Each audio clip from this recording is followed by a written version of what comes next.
As Beijing battles a new coronavirus outbreak with partial lockdowns reimposed and flights cancelled, travel appetites have been dampened.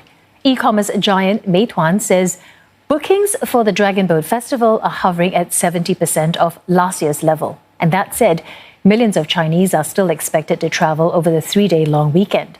Lynette Lim takes a look at precautions being taken. Shanghai Hongqiao is one of the busiest train stations in China, serving 210 passengers a day.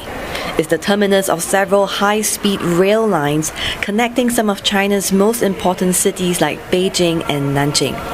In spite of the new coronavirus cases in Beijing, train services between the two cities have not been suspended.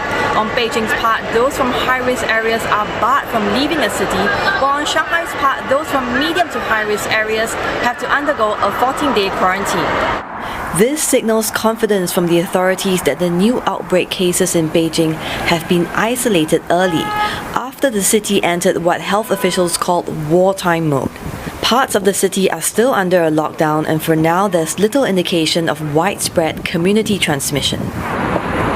Still, given the resurgence of the virus in Beijing, I'm surprised there are no temperature checks and no request to show my health QR code as I took a high-speed train from Shanghai to Suzhou. Only arrivals into Shanghai and Suzhou have to go through infrared temperature scanners.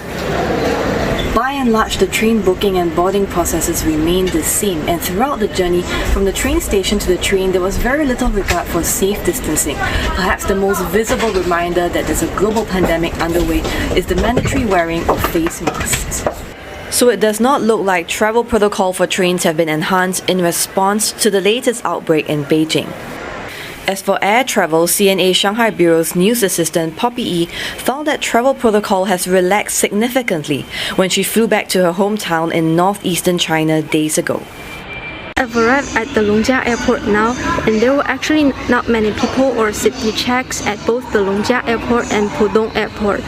The stewardess checked once my temperature while on the plane, and there were infrared thermometers at both airports.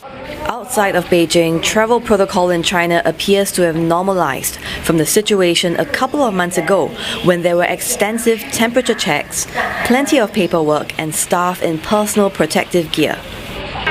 Right now, it seems the hardest thing to get used to is perhaps the plethora of apps and QR codes to keep track of for health declaration and contact tracing purposes. Every province has a different app, and it's not uncommon to see elderly residents and foreigners struggling to register their details.